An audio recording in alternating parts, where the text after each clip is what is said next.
ราชวรวิหารรองเจ้าคณะภาค7ณวัดพระธาตุดอยสุเทพราชวรวิหารตำบลสุเทพอำเภอเมืองเชียงใหม่จังหวัดเชียงใหม่จัดงานระหว่าง 1-2-3 กันยายนพุทธศักราช 2566 1 กันยายนช่วง 16 นาฬิกา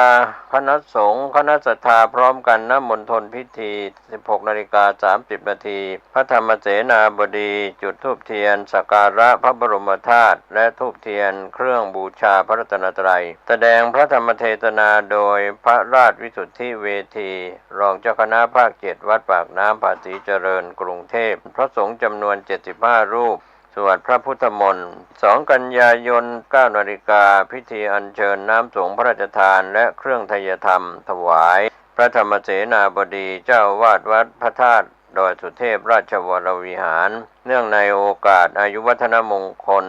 74 ปี โดยพลอากาศตรีสุพิชัยสุนทรบุระรองเลขาธิการพระราชวังปฏิบัติภารกิจในฐานะผู้แทนพระองค์ 9 นาฬิกาประธานเดินทางถึงวัดพระธาตุดอยสุเทพราชวรวิหารจุดธูปเทียนเครื่องนมัสการบูชาพระประธานพระวิหารหลวงกราบพระธรรมเสนาบดีประธานถวายธูปเทียนแพน้ำสงฆ์พานพุ่มดอกบัวผ้าไตรและไทย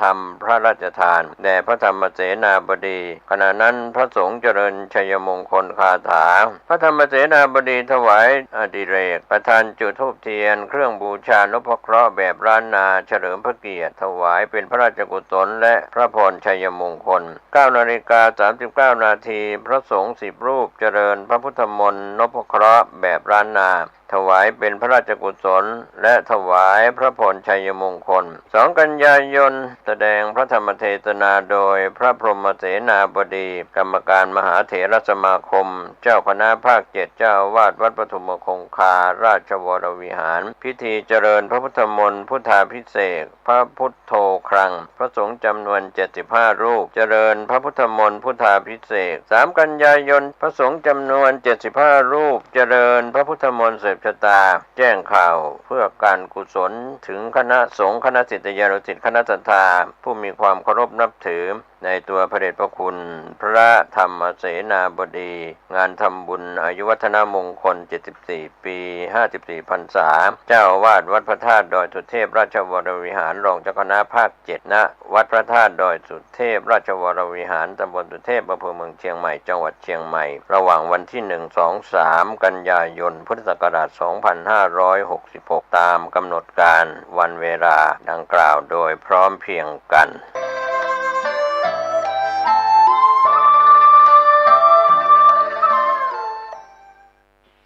ภวตุสัพพมังคลัง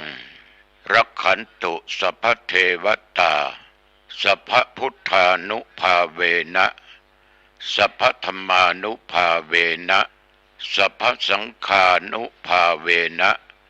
สัทธาโสถีภวันตุเตขอเจริญสุขญาติโยมท่านพุทธศาสนิกชนพุทธบริษัททั้งหลายอันเป็นกัลยาณมิตรกัลยาณธรรมที่กำลังฟังรายการธรรมะก่อนนอนณทางสถานีวิทยุคลื่น 104.50 ของวัดฝายหินในเวลานี้โยมทั้งหลายรายการนี้มาพบกับโยมเป็นประจำทุกวันอังคารตั้งแต่เวลาเดี๋ยวนี้เป็นต้นไปตัวเจ้าที่มาพูดธรรมะก่อนนอนนั้นก็คือพระครูอาทรวิสุทธิคุณหรือบุญตันปริสุทธโธปัจจุบันก็เป็นเจ้าอาวาสของวัดหนองตองตำบลหนองตองอำเภอหางดงจังหวัดเชียงใหม่ตำแหน่งอีกอย่างหนึ่งเจ้าคณะผู้ปกครองคณะสงฆ์ก็ อยู่ในตำแหน่งเจ้าคณะอำเภอหางดงอำเภอหางดงนี้มีทั้งวัดที่ถูกต้องไม่ถูกต้อง87วัดด้วยกันทุกวัดเราก็มีพระสงฆ์จำพรรษาอยู่ไม่ได้ขาดแม้แต่วัดเดียวบางวัดก็มีพระสงฆ์องค์2องค์3องค์4องค์5องค์ไม่มีสามเณรบางวัดพระ1องค์เณร1องค์ก็เรียกว่าในยุคปัจจุบันเดี๋ยวนี้สามเณรมีน้อยหายากโดยสาเหตุไม่มีใครนำลูกเต้าเข้ามาบวชหาเด็กมาบวชเป็นสามเณรได้ยากโยมคงจะสังเกตได้ว่ามันมาจากสาเหตุอันใดเท่าที่ธรรมาเองคิดดูนี้ก็จากการคุมกำเนิดคนเกิดน้อยรู้ได้โรงเรียนต่างๆนี้ทั้งโรงเรียนอนุบาลโรงเรียนชั้นประถมจนถึงชั้นมัธยมนั้นโรงเรียนถูกยุบไปหลายโรงในเขตตำบลหนองตองที่อาตมาภาพอยู่วัดหนองตองนั้นเมื่อก่อนนี้ญาติโยมโรงเรียนมีเกือบทุกหมู่บ้าน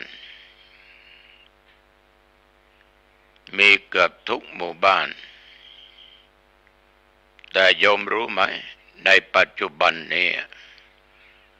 โรงเรียนนั้นถูกยุบ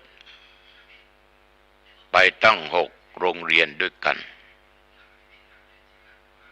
เหลือเพียงแต่โรงเรียนวัดพระเจ้าเลื่อมโรงเรียนเทศบาลหนองตองวิทยามีศูนย์เด็กเล็กมีโรงเรียนอนุบาลของเอกชนทำไมถูกยุบเพราะมันไม่มีบุคลากรไม่มีเด็กเข้าเรียนขนาดที่ว่าโรงเรียนเทศบาลหนองตองวิทยานับตั้งแต่อนุบาลปี1จนถึงมัธยมปีที่3นั้นมีเพียง200กว่าคนเมื่อก่อนนี้มีโอกาสจะถูกยุบไปโรงเรียนวัดพระเจ้าเลื่อมเด็กก็ถดถอยน้อยลงไปจะหาคนที่ไหนมาบวชโรงเรียนการกุศลวัดท่านทั้งหลายเมื่อก่อนเป็นพระเป็นเณรทั้งนั้นศึกษา700-800รูป1,000 กว่ารูปต่อมาลดลงเหลือพระเณรไม่สักกี่ร้อยรูปก็รับเด็กผู้ชายเข้ามาเรียนที่วัดต่อมาจำนวนก็ลดลงก็ไม่รู้ว่าครูจะไปทำหน้าที่สอนเด็กที่ไหนได้เรียนจบครูมาวิชาชีพครูมาไม่ได้ไปบรรจุที่ไหนโรงเรียนการกุศลของวัดก็เลยรับเด็กนักเรียนผู้หญิงเข้ามาเรียนอีกมันก็พอช่วยกันพยุงโรงเรียนอยู่ได้นี่แหละญาติโยมพลเมืองมันลดลงบุคคลมันลดลงก็หาคนบวชได้ยากสมัยก่อนนั้นท่านทั้งหลายบิดามารดาหรือพ่อแม่จะนำลูกอันเป็นลูกผู้ชายมาขอบวชตัวเจ้าขอบวชลูกให้ที อยู่วัดจะได้ร่ำเรียนศึกษาหาความรู้จะได้เป็นคนดีพูดจาสอนง่ายดีสมัยก่อนมันเป็นอย่างนั้นวัดหนองตองก็เป็นวัดธรรมดาเรามีตุเจ้ามากที่สุด18 รูปอยู่ตั้งหลายปีหลายพรรษามีสามเณร27มีศิษย์วัด22-23 คน6 7 10 80รูปคนนี่ญาติโยมเราก็เลี้ยงกันพอฉันพออยู่ได้บิณฑบาตแต่ละเช้าปิ่นโตนี่8 เถาหม้อหัวเขียวอีก4ตะกร้าอีก4ไปบิณฑบาตทุกทิศญาติโยมได้อาหารแบ่งปันฉันมื้อเช้าฉันมื้อเพลเดี๋ยวนี้พระเนนมันก็หายไปประการสำคัญญาติโยมก็ไม่อยากให้ลูกเต้าเข้าไปบวชอยู่วัดฉะนั้นศิษย์วัดจึงไม่ค่อยมีที่เราเรียกกันว่าขโยมนั่นนะปัจจุบันนี้ไม่มี100 วัดจะมีศิษย์ไม่เกิน2-3 วัดไม่เกิน5 วัดนอกนั้นไม่มีนี่คือตัวปัญหาในจังหวัดเชียงใหม่ของเรานี่รวมทั้งพระทั้งเณรไม่ถึง10,000ทั้ง25 อำเภอนะโยมนะไม่ถึง10,000 10 กว่าปีก่อนนั้นมีเณรตั้ง30,000-40,000 องค์แต่ปัจจุบันเณร3,000-4,000 องค์ตุเจ้าในสมัยก่อน10,000 กว่า 20,000 กว่าน้อยกว่าเณรแต่ปัจจุบันเณรน้อยกว่าตุเจ้ามีประมาณ 5,000 กว่ารูปเณร 3,000 กว่ารูปทั้งนิกายธรรมยุทธมหานิกายก็เรียกว่ารวมแล้วไม่ถึง10,000ต่อไปข้างหน้าคงจะเหลือต่ำกว่า 9,000 ลงมาสิ่งเหล่านี้เป็นสิ่งที่น่าเป็นห่วงมากญาติโยมเป็นห่วงมากๆและอีกประการหนึ่งก็น่าห่วงคือพุทธบริษัทเหล่านี้หมายถึงญาติโยมอุบาสกอุบาสิกาก็ห่างเหินจากวัดไปมากสมัยอาตมาเป็นเนนน้อยเป็นตุหนุ่มตุน้อยวิหารนี่โยมทั้งหลายถ้าวันศีลวันพระที่อาตมาเรียกว่าวันพระพุทธเจ้าคือวันศีลวันธรรมนั้นน่ะไม่ว่าจะเป็นศีลขึ้น8 ค่ำแรม8 ค่ำเดือนดับเดือนเพ็ญคือขึ้น15 ค่ำแรม14แรม15 ค่ำญาติโยมไปวัดทำบุญตักบาตรล้นวิหารต้องนั่งที่ศาลาวัดฟังเทศน์ฟังธรรมเต็มวิหารผู้เฒ่าผู้แก่นอนวัด20 30 40 50บางแห่งเป็นร้อยคน แต่ปัจจุบันนี้คนไปทำบุญตักบาตรญาติโยม20 30 40 50 คนถ้าวัดใหญ่ก็มากหน่อยแต่คนที่จะเป็นนั่งฟังเทศน์มันเหลือน้อยคนนอนวัดถือโบสถ์สดศีลก็ไม่มี ถึงมีก็มีน้อยฉะนั้นมันถดถอยไปมากญาติโยมท่านพุทธศาสนิกชนเราทั้งหลายชาวพุทธต้องช่วยกันคิดช่วยกันแก้ไขแต่มายังวันนะ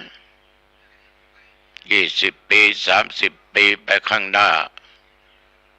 กลัววัดไม่มีพระเณรอยู่มันจะเป็นวัดร้างถ้าถึงตอนนั้นมาเราจะคิดยังไงกันบางวัดเดี๋ยวนี้มีพระรูปเดียวเลี้ยงหมาเลี้ยงแมวอยู่ที่วัดญาติโยมชาวพุทธบางท่านบางคนก็ไม่เอาใจใส่แล้วนี่ไม่ใช่ว่าตุมาประท้วงนะโยมนะไม่ได้ประท้วงเหตุการณ์มันพาไปยุคใหม่สมัยใหม่มันพาไปอย่างนี้ยิ่งเยาวชนเนี่ยญาติโยมก็จะห่างเหินออกจากวัดไม่ค่อยไปวัดที่ไปมันมี100%ไปไม่เกิน20ส่วนมากเมื่อมีปัญหาในชีวิตก็จะไปวัดกันถ้าไม่มีปัญหาไม่มีเรื่องจะไม่เข้าวัดกันโลกมันเปลี่ยนแปลงไปตามกาลตามเวลาถ้ามายกตัวอย่างให้โยมฟังนะสมัยก่อนไม่มีโทรทัศน์ไม่มีโทรศัพท์วิทยุใช้ถ่านตั้ง7-80 ก้อนหมู่บ้านไหนจะมีสัก2 แห่ง3 แห่งตกค่ำมาก็พากันไปนั่งฟังซอฟังเพลงต่อมามีทีวีขาวดำบางครั้ง1 ตำบลจะมีไม่เกิน2-3 เครื่องคนไหนมีโทรทัศน์มีทีวีตกเย็นมาคนจะไปแออัดดูทีวีกันเรื่องพิภพมัจจุราชบ้างเรื่องโน้นเรื่องนี้บ้างเจ้าของบ้านบางทีก็เก็บบัตรผ่านประตู25 ตังค์50 ตังค์ต่อมาญาติโยมโทรทัศน์มันมีทุกบ้าน2 เครื่อง3 เครื่อง3-4 จอเดี๋ยวนี้โทรทัศน์นั้นเด็กรุ่นหลังนี่จะไม่ดูจะไม่นั่งดูโทรทัศน์มันจะเหลือที่ดูก็ผู้เฒ่าผู้แก่อย่างพวกเรานี่แหละเด็กมันก็ดูจากมือถือมันมีทุกสิ่งทุกอย่างมันมากกว่าโทรทัศน์กว่าทีวีอีกฉะนั้นโลกก้าวหน้าในด้านวัตถุในการสื่อต่างๆมันก้าวหน้าจริงๆจนเราวิ่งตามไม่ทันต่อไปจะไม่มีใครดูโทรทัศน์ทุกสิ่งทุกอย่างจะมีการอำนวยความสะดวกสมัยก่อนการค้าการขายการหาซื้ออาหารการกินต้องไปที่ตลาดแต่เดี๋ยวนี้ยุคนี้ไม่ต้องไปถ้ามีตังค์เขาก็ส่งถึงที่มีร้านอำนวยความสะดวกก็เยอะเปิดตลอด24 ชั่วโมงจะทานอะไรจะกินอะไรจะเอาอะไรมันก็มีพร้อมร้านอาหารโต้รุ่งก็มีนี่ญาติโยมโลกสังคมมันเปลี่ยนแปลงไปนิสัยของคนก็มีการเปลี่ยนแปลงไปตามยุคตามสมัย ไปตามสื่อต่างๆท่านทั้งหลายคงจะเห็นว่าเด็กรุ่นใหม่นี่เขาจะไม่ใส่ใจ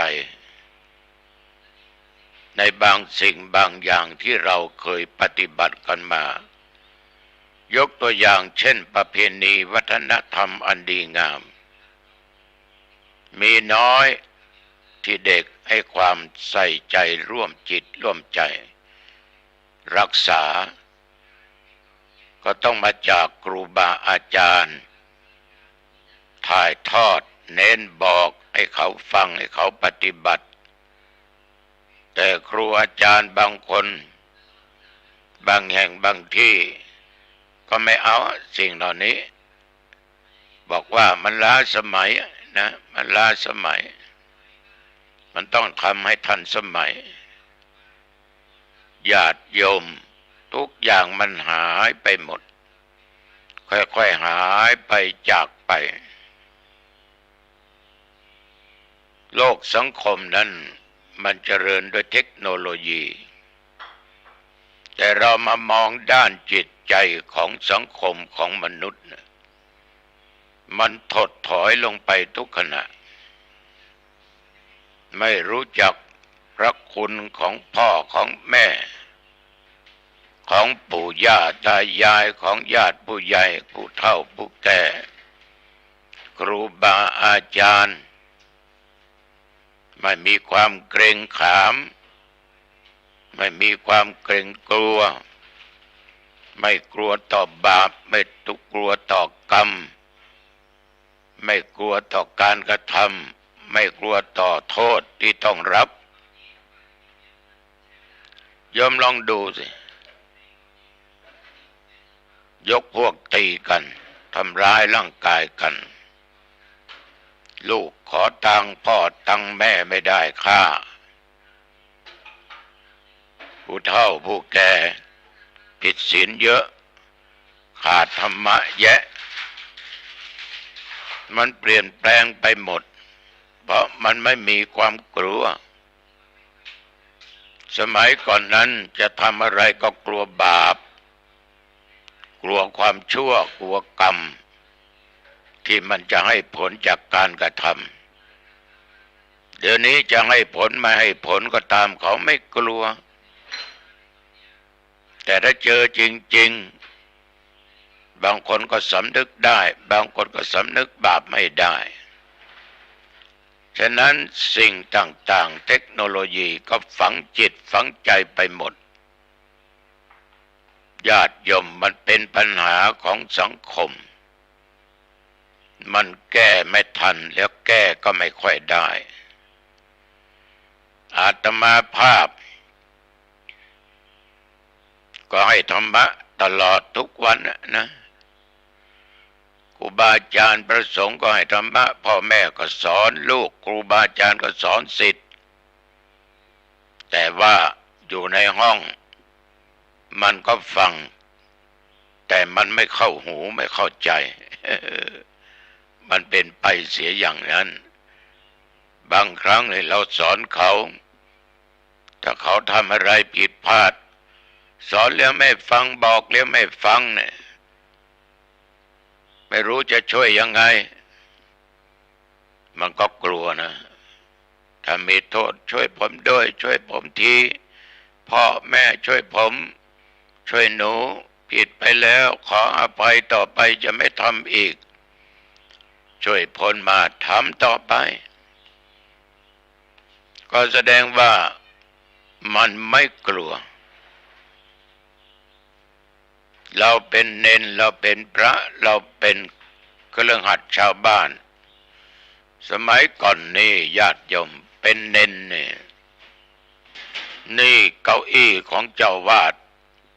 เตียงตั้งที่นอนของพระเณรจะไม่นั่งกลัวบาปเณรที่มีอายุพรรษามากกว่าเณรพรรษาน้อยกว่าจะไม่นั่งไปทัดเทียมกันให้การเคารพนับถือกันกลัวบาปแต่เดี๋ยวนี้ลูกของโยมเยาวชนทั้งหลายคำว่าบาปเขาไม่กลัว ถามว่ารู้ไหมคงไม่รู้ เพราะเวลาพูดเขาก็ไม่ฟังฉะนั้นท่านทั้งหลายสิ่งเหล่านี้เป็นปัญหาของสังคมแต่คงไม่เป็นไรนะถ้าเราทั้งหลายนั้นหวนกลับมานึกถึงศีลถึงธรรมนึกถึงพระธรรมคำสอนของพระพุทธเจ้าให้นึกเสมอว่าไม่ว่าใครก็ตามทำดีต้องได้ดีทำชั่วต้องได้ชั่วเพราะดีชั่วเนี่ยแน่นอนที่สุดญาติโยมมันให้ผลกรรมแตกต่างกันไปความชั่วให้ผลกรรมในทางไม่ดีความดีกรรมดีให้ผลกรรมไปในทางดีแต่คนเรายุคปัจจุบันต่างคนก็ต่างเรียนรู้ก็วิพากษ์วิจารณ์กันอยู่ตลอดเวลากูว่ามึงว่ากูเนี่ยญาติโยมเพราะความคนมันรู้มากขนาดสายเดียวกันเรียนมาอย่างเดียวกันมันยังโต้เถียงกันขัดแย้งกันคุณพูดไม่ถูกหรอกผมนี่ของแน่ของจริงของถูกต้องบางครั้งเราฟังเขาก็ไม่รู้ว่าใครถูกใครผิดเพราะต่างคนต่างโอ้อวดขายความรู้ของตัวเองบางครั้งก็เป็นการทำลายฉะนั้นสาธุชนญาติโยมธรรมะเนี่ยเป็นสัจจะเป็นอมตะเป็นสภาพที่ทรงไว้เป็นข้อปฏิบัติทางด้านจิตใจทางวาจาทางกายศีลเป็นข้อห้ามศีลของพุทธเจ้าคือข้อห้ามนี่มีมาได้ 2,566 ปีแล้วมีมาอย่างใดมีไปอย่างนั้นกฎหมายรัฐธรรมนูญของประเทศเราเปลี่ยนไปกี่ครั้งยุคนี้ก็จะเปลี่ยนอีกแล้วรัฐธรรมนูญไม่มีอะไรที่แน่นอนเหตุที่เปลี่ยนตลอดเพราะมันไม่ถูกใจกูมันไปขัดขวางกูญาติโยมเพราะกูทุกคนนั้นต่างมีความรู้ต่างเห็นแก่ตัวเรียกว่าทำดีไอ้ตัวเองทำความชั่วเดือดร้อนให้แก่คนอื่นมันสู้หลักศีลหลักธรรมในทางพุทธศาสนาไม่ได้มันคงเส้นคงวาโทษของกฎหมายทำผิดศีลผิดธรรมศีลธรรมลงโทษเป็นบาปเป็นกรรมเป็นบุญเป็นความดีกฎหมายถ้าทำผิดถูกจับติดคุกติดตารางญาติโยมแค่นั้นแต่ศีลธรรมนี้ถ้าเราทำผิดท่านทั้งหลายให้ผลในปัจจุบันและอนาคตพบหน้าชาติหน้าทำดีไปสู่ทางสุคติทำชั่วไปสู่ทางทุกติไปเกิดในอบายภูมิสี่เปรตอสุรกายสัตว์นรกสัตว์เดรัจฉานบางท่านก็จะโต้ว่าไม่ต้องมาพูดหรอกหลวงพ่อนรกสวรรค์มีหรือไม่มีก็ยังไม่รู้สุดแล้วแต่นะสุดแล้วแต่นะโยมนะสุดแล้วแต่หลวงพ่อมีหน้าที่พูดเพราะหลวงพ่อศึกษามาปฏิบัติมาก็จึงกล้าพูดเพราะหลวงพ่อกลัวกรรมกลัวความชั่ว กรรมคือความชั่วกรรมคือทางไม่ดีชาตินี้เราทำบางครั้งก็ให้ผลในชาตินี้แล้วชาติหน้าภพหน้ามันก็ต้องติดตามเราไปทุกภพทุกชาติเพราะหลวงพ่อรู้ว่าคนเกิดมาในหมู่บ้านเราในครอบครัวเราก็ตามทำไมไม่เหมือนกันทั้งรูปร่างหน้าตาทำไมความเป็นอยู่ไม่เหมือนกันทำไมสติปัญญาไม่เหมือนกันทำไมฐานะถึงไม่เหมือนกันเอาแค่นี้เกิดมาเป็นมนุษย์เช่นเดียวกันพ่อแม่เดียวกันลูก3 คนคนนั้นจบปริญญาเอกทำการทำงานในตำแหน่งดีรักพ่อรักแม่แต่บางคนเรียนไม่จบเป็นนักเลงทำไมเป็นอย่างนั้นทั้งนี้ลูกพ่อเดียวแม่เดียวกันคลานออกจากท้องแม่เดียวกันมานี่แหละหลวงพ่อคิดว่ามันเป็นบาปเป็นกรรมเป็นเวรของแต่ละบุคคลที่สร้างมาถ้าเป็นโทษทางโลกก็ติดคุกติดตารางบางครั้งอาจจะตลอดชีวิตหรือถูกประหารตายตามกันไปแต่ว่าโทษทางบาปกรรมมันจะสนองต่อไปข้างหน้าพบหน้าฉะนั้นใครจะเชื่อก็ตามไม่เชื่อก็ตามหลวงพ่อศึกษาปฏิบัติและคิดอย่างนี้เห็นอย่างนี้จึงนำมาพูดให้ญาติให้โยมอันเป็นที่รักเป็นที่นับถือของหลวงพ่อทุกคนเราทั้งหลายเวลาไปทำบุญที่วัดที่บ้านทำบุญอะไรก็ตามเหมือนหลวงพ่อไปเทศน์ที่โน่นเทศน์ที่นี่ในงานขาวดำบ้างงานฉลองนั้นฉลองนี้บ้านก็ดีวัดก็ดีพระสงฆ์ท่านทั้งหลายนั้นท่านจะให้พรเหมือนกับมีบทหนึ่งที่เราเคยรับพรจากพระสงฆ์ว่าภวตุสัพพมังคลังรักขันตุสัพพเทวตาสัพพพุทธานุภาเวนะสัทธาโสถีภวันตุเตแปลว่าขอสัพพมงคลจงมีแก่ท่านขอเหล่าเทวดาทั้งปวงจงรักษาท่านขออนุภาพแห่งพระพุทธเจ้าทั้งปวงและอนุภาพแห่งพระธรรมทั้งปวงอนุภาพแห่งพระสงฆ์ทั้งปวงขอความสวัสดีทั้งหลายจงมีแก่ท่านทุกเมื่อเทินเมื่อกี้หลวงพ่อพูดข้ามไป2 บทสัพพธรรมานุภาเวนะสัพพสังฆานุภาเวนะไม่ได้ว่าแต่ว่าเดี๋ยวนี้แล้วนะภวตุสัพพมังคลังรักขันตุสัพพเทวตาสัพพพุทธานุภาเวนะสัพพธรรมานุภาเวนะสัพพสังฆานุภาเวนะสัทธาโสถีภวันตุเตขอสัพพมงคล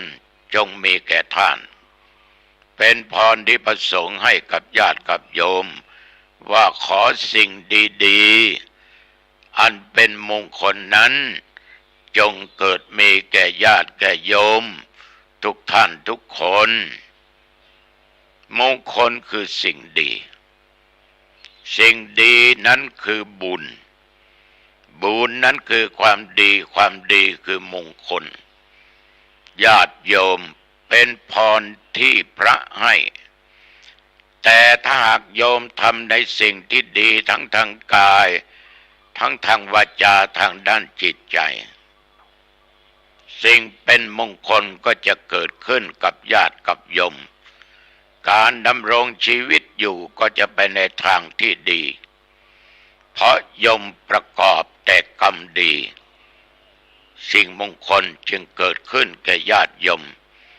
ไม่ใช่ว่ารับพรจากพระแล้วก็สาธุทำแต่ความชั่วทำแต่สิ่งเป็นอัปมงคลคือสิ่งไม่ดีเมื่อญาติโยมทำสิ่งไม่ดีจะได้สิ่งดีนั้นหายากสิ่งที่เป็นมงคลจะเกิดขึ้นไม่ได้เพราะเราไม่ได้ทำสิ่งที่ดีๆสิ่งที่เป็นมงคลสิ่งที่เป็นบุญเราทำแต่สิ่งไม่ดีสิ่งที่เป็นบาปฉะนั้นญาติโยมมงคลจะเกิดหรือไม่เกิดอยู่ที่เราปฏิบัติถูกต้องไหมอยู่ตามศีลตามธรรมไหมนี่ขอฝากขอเหล่าเทวดาทั้งปวงจงรักษาท่านโอ้เทวดารักษาบ้านเทวดาอันรักษาต้นไม้เจ้าที่ต่างๆอินพรหมต่างๆเทพทั้งหลายต่างๆจะมารักษาท่านทั้งหลายได้นั้นคนนั้นต้องเป็นคนดีเป็นคนดีเป็นคนมีศีลมีธรรมใครมีศีลก็เป็นเทวดาแล้วมีธรรมะอิริความละอายแก่ใจโอตตปะความเกรงกลัวต่อบาปต่อกรรมต่อการกระทำต่างๆยมก็เป็นเทวดาธรรมสองข้อคือเทวตาธรรมธรรมของเทวดายมมีศีลห้าก็เป็นมนุษย์ที่สมบูรณ์แบบเราไม่ตายเทวดาก็รักษาเราตายไปเทวดาก็เป็นบริวารเราได้แต่เทวดานี่นะเทวดาที่ชั่วก็มีเยอะนะเทวดาดีนี่ก็มีแยะนะถ้าเราทำไม่ดีไปเจอเทวดาชั่วโอ้เทวดาอันธพาลก็จะพาเราไปในทางที่ไม่ดีดีไม่ดีต่อไปตกนรกนะฉะนั้นญาติโยมต้องสร้างดีๆเทวดารักษาไปทิศเหนือใต้ตกออกไกลใกล้เทวดาคุ้มครอง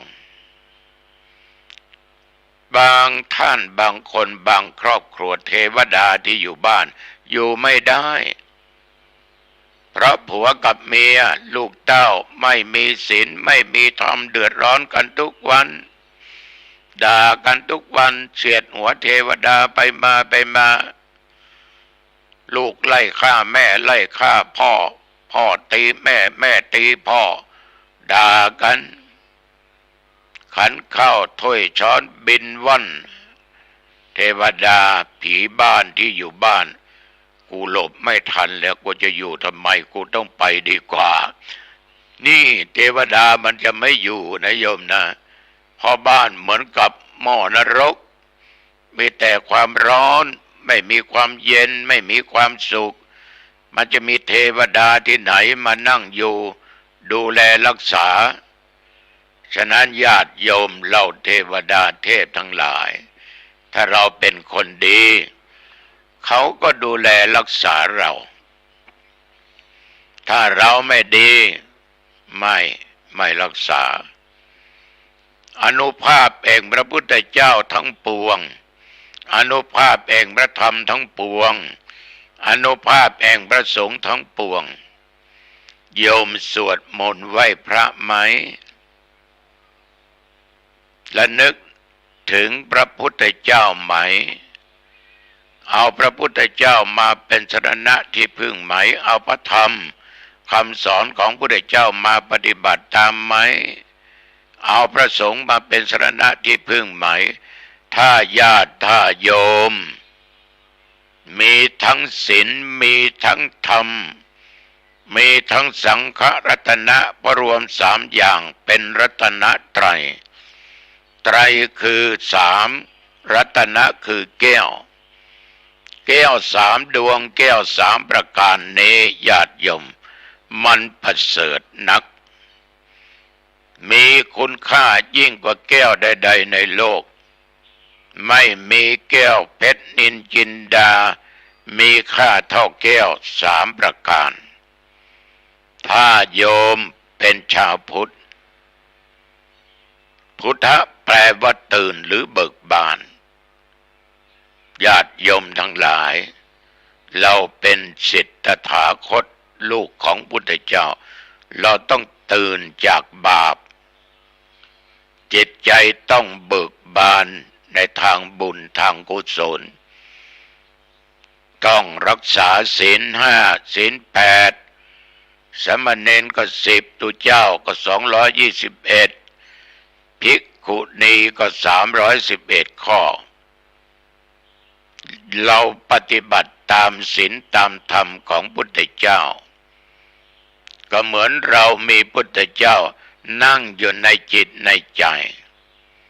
เมื่อเราไม่ทำชั่วเรามีศีลเรามีธรรม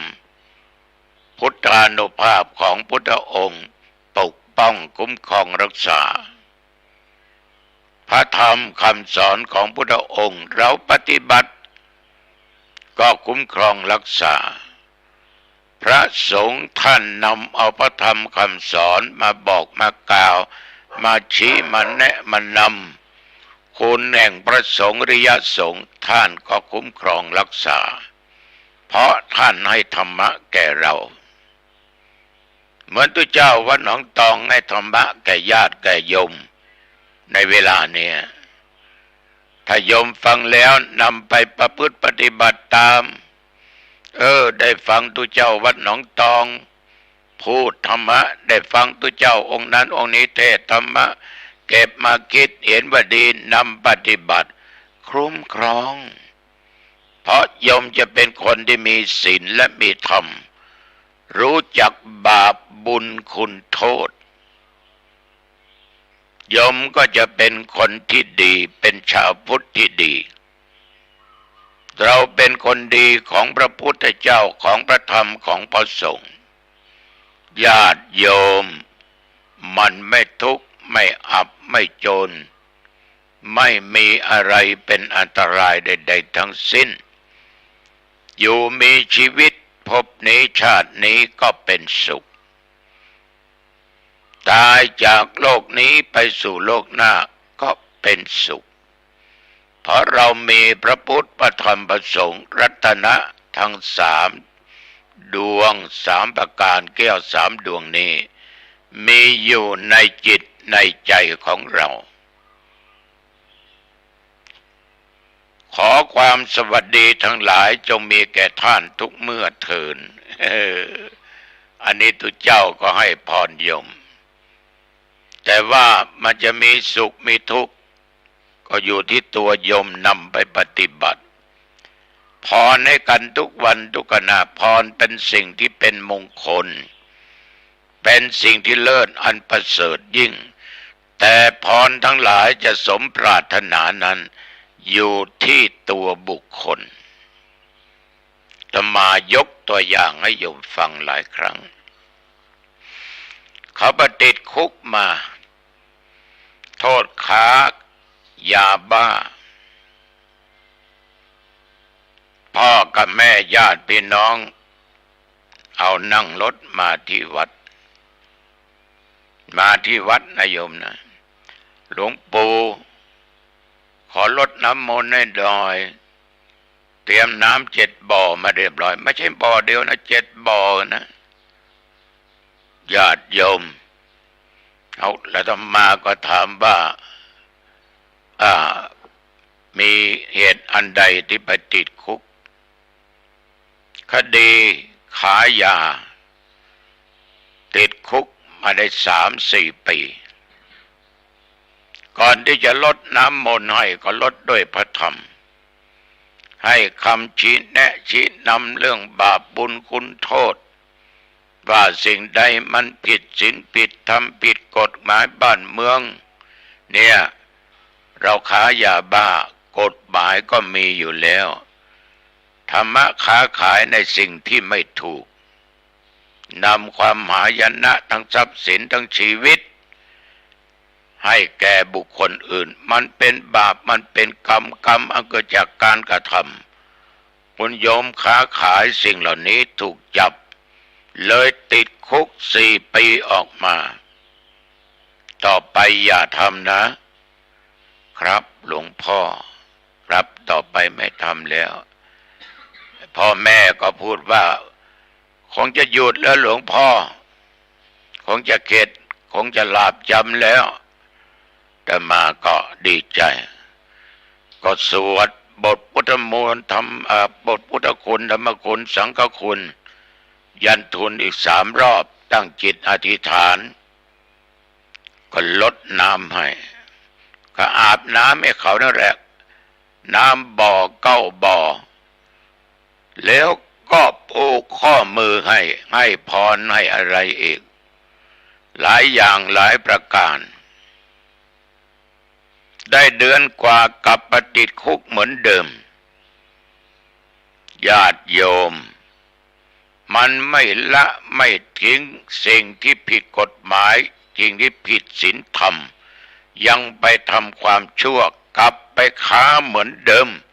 เพราะเงินมันล่อหูล่อตา